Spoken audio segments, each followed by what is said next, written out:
Welcome to Geneva. Welcome to the annual Curators meeting. It's a great pleasure to have all of you here, and the energy that you guys bring, it just cannot be described in words. This is my 4th ACM, and I'm already experiencing it. A lot of hugs, a lot of smiles, a lot of cheers. So keep it coming. So far, we had a lot of introductions, like about the community, about the World Economic Forum, and Vijay was talking about day 1, day 2, day 3, and when is it going to start? It's going to start now. It's going to start now. One of the objectives of the Global Shapers community is to give young people a seat at the table.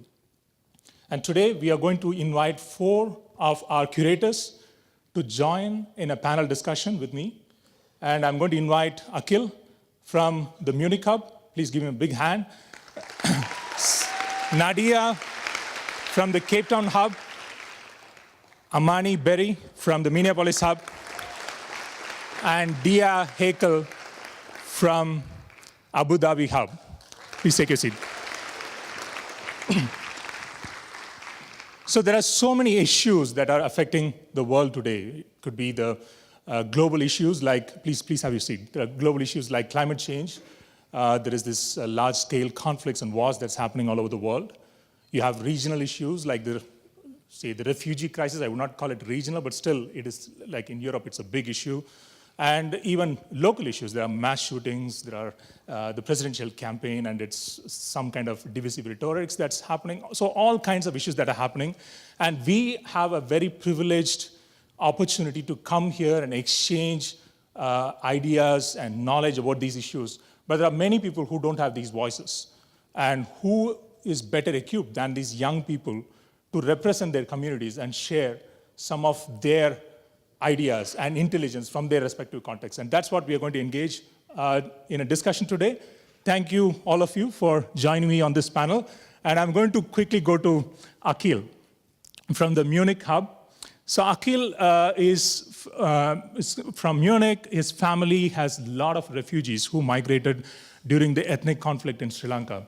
And they are all over the world, in Germany, in Canada, in US. And Akil, Germany has opened its borders to refugees as a humanitarian imperative. Given the recent spate of attacks in Europe, is public sentiment still inclusive, or is it shifting?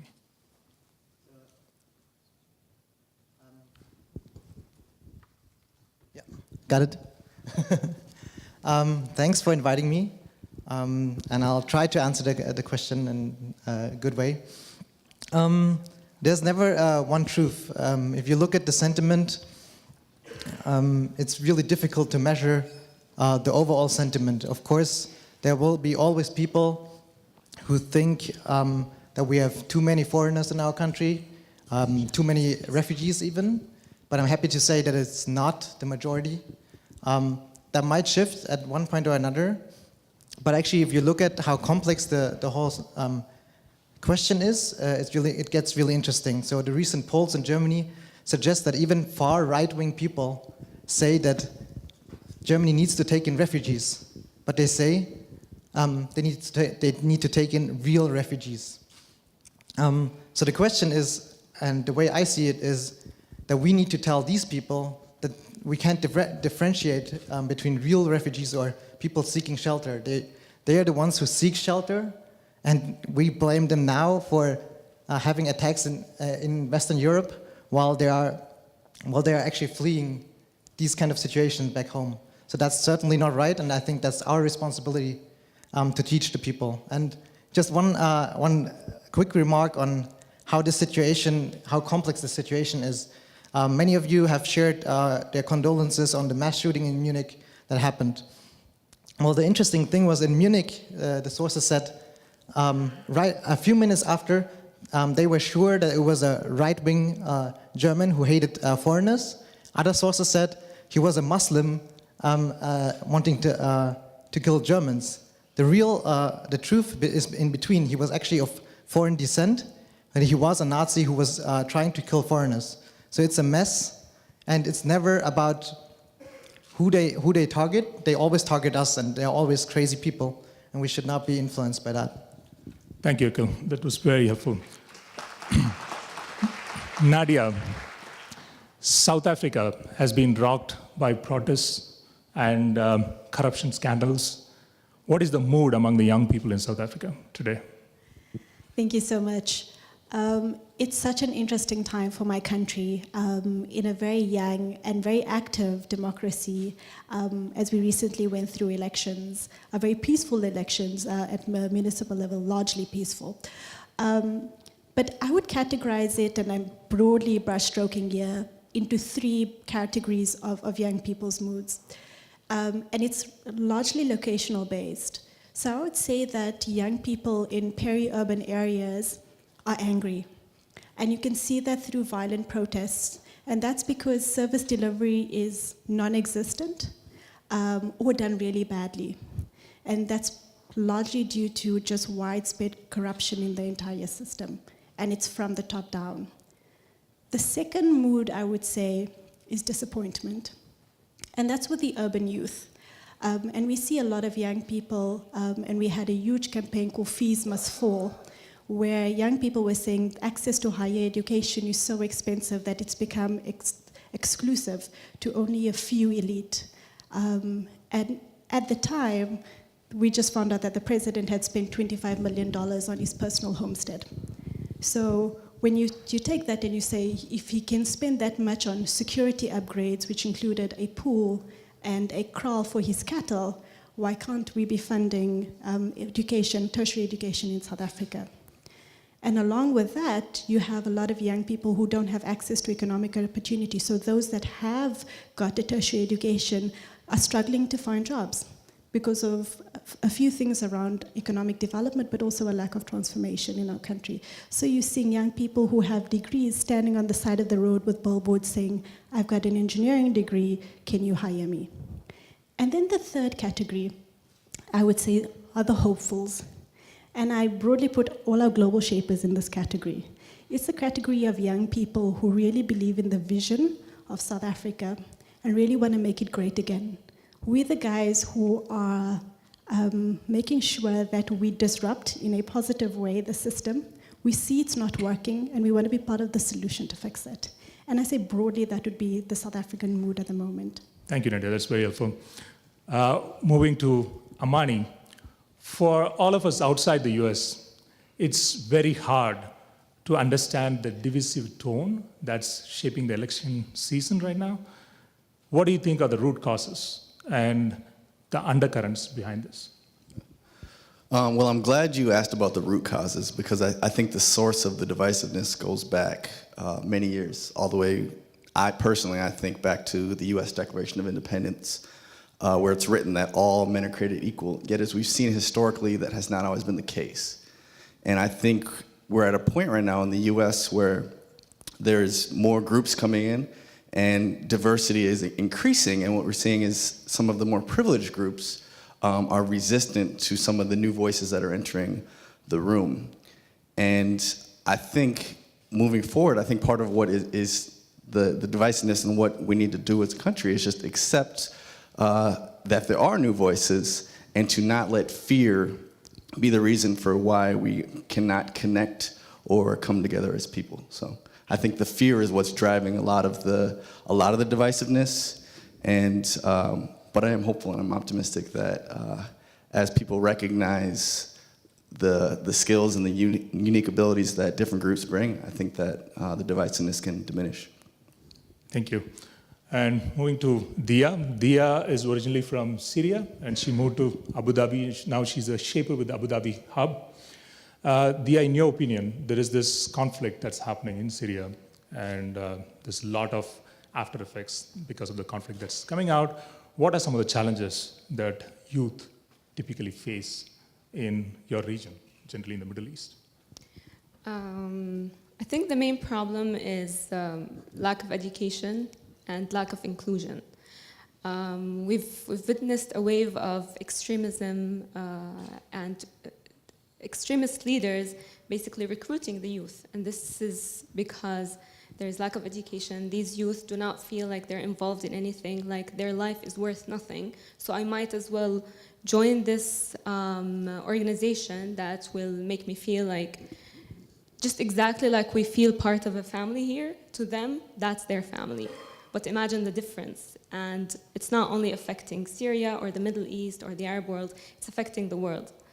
So I think, yes, and extremism has, we all know they have a hard power, but they also have a soft power, where they take advantage of the vulnerabilities of the youth, and especially at times, at difficult times, and then they recruit them. They make them feel like they matter, they're part of something. And of course, there's the economic reason, which is very understandable at these times. Thank you. So in the second round, we are going to ask all of you one question, and I would start with Akil, and each one of you can answer for the same question. Keep it as crisp as possible. So Akil, you are identified as one of Huffington Post's 50 most influential activists in the refugees space. What inspires you? What are your deeply held values? And what inspires you to come and make a change in this world? Yeah, it's a hard question, but I think it's easy to answer.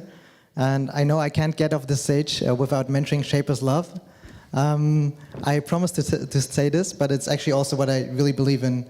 Not only the people in this room, but whenever we try to do a positive change in our community, we get something back. And even if you don't get it back immediately, we'll get it back eventually at some kind of point. And I really want to raise one of the sentences that Yemi told me in Shape Europe last year. He was telling us that shaping is not about when you have the mic like I have it right now, or like when you're in the spotlight, but it's about the hard work that you do when you're actually in the community when no one is watching. And I think that pays off and it will come back at one point. Thank you. Naadiya? For me, I think there are three big things. Again, it's integrity, purpose, and a strong sense of social justice. I've been a gender activist for such a very long time, and unfortunately my work is still far from finished because we live in a world that's not equitable. And so every day I wake up making sure that this day is better than the day before, and that I create a world that my children won't have the same problems that I have, hopefully. And that they'll be living in a more equitable and free society. Thank you. Amani? I think what fuels my life is the ideal of freedom, or the feeling that you can do or be anything. I think about my ideal day would be simply waking up and just asking myself simply, what do I want to do today, and being able to do that. But I'm not comfortable being able to live that life or having a life full of that ideal day until social justice, until freedom is universal, felt by all people. And I think I'm fortunate with the work that I do now to work with a lot of undergraduate students and to be able to see and witness. And I love to watch when their minds become freer and they're discussing or the possibilities that they didn't even think were possible. And I think that's powerful, and it's inspirational for me to see. Thank you. Dia?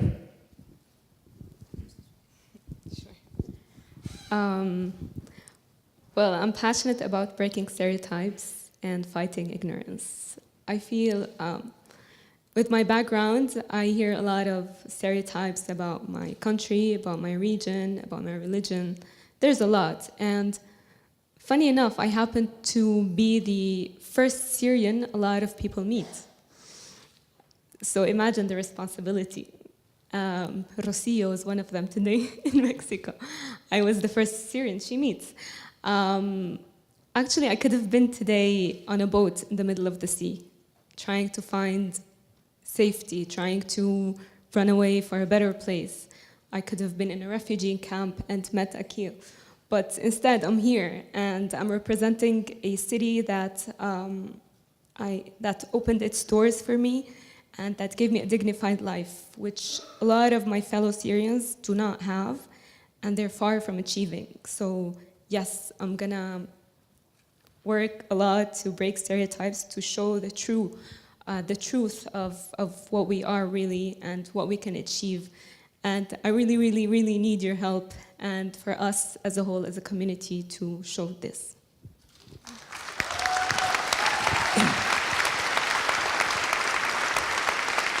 Thank you. Yeah, integrity, breaking stereotypes, these are definitely values that global shapers stand for. Thanks, all of you, for sharing your personal values. We are moving to the next round, which is the last round, and each one of you have like approximately 90 seconds to answer my questions. So I'll start with Dia again. What's your message to the current generation of leaders, be it in business or politics, not just in your country, but globally? What responsibilities and duties do they have to the 2 billion youth in the world today? Thank you. I go back to my first point, providing education and inclusion and opportunity. When I think extremism comes from lack of education and lack of opportunity. So governments need to really focus on these two in order to bring back the youth. For example, in the Middle East, in the MENA region, we have 60% of the population under the age of 40. So there is a huge opportunity that we can take advantage of. So yes, these 2 points, I really stress on them. And as Adrian said, I mean, all basically government or private sector, there's something missing, which is the youth voice. And if the past 5 years proved anything, despite all the chaos that happened, that youth has a voice and they want people to hear it. And we are just hearing youth voices already. So we have to thank World Economic Forum for that. Amani, same question for you. Like, what is your message to the current generation of leaders? I think when I think about my current message my message to the current leaders is, I think a lot about my grandfather. And in my mind, he's someone that, whether it was 1930, 1950, 2016, or it could be 2050, he could adapt. And he was able to change with the time. So that's a lot of what my message is to the current leaders, is be able to be adaptive and to recognize or acknowledge that the way things are being done or you're doing them don't have to be the way they're done forever. Secondly, I also think that my message to the leaders would be to challenge what is deemed impossible. And what I mean by that is, frequently we as people state, or we have ideas about what is possible, but what is possible sometimes perpetuates power and privilege. And so to be able to challenge what is possible, and I think the group that does that with the most veracity is the youth group. They are the ones that are asking the questions of but why is this happening? And I think to any leader, not only is the skill of listening critical, but particularly listening to a group of over 2 billion youth that aren't yet ready to accept what is deemed impossible. Thank you. Now, Naadiya, let's kind of shift the question. What are our responsibilities as young people to work with existing leadership structures to create the positive change that we want to see in this world? You know, for the longest time, I didn't want to work with existing structures, partly because I'm anti-structure, but also because I just felt that there was so much bureaucracy and red tape involved, and they were so inefficient. But now that I'm older and hopefully a little bit wiser, I realize that it takes both working in from within and externally. So it's great to stand with your billboard and pick it outside, but it's equally important to take a seat at the boardroom table and make your voice heard and be part of that change. Because if the system is broken, there's no use us standing on the sidelines and complaining about it. We actually need to get in there, roll up our sleeves, and actually help to be the solution and fix it. And when we're part of the solution, we're able to mold it in a fashion that makes sense for the next generation to come. Be part of the solution. That's a very, very powerful thought. Akil, what are your thoughts on that? Well, I completely agree. It's really about not leaning back and really just complaining about what the current leaders do, but actually to step in and do the same thing.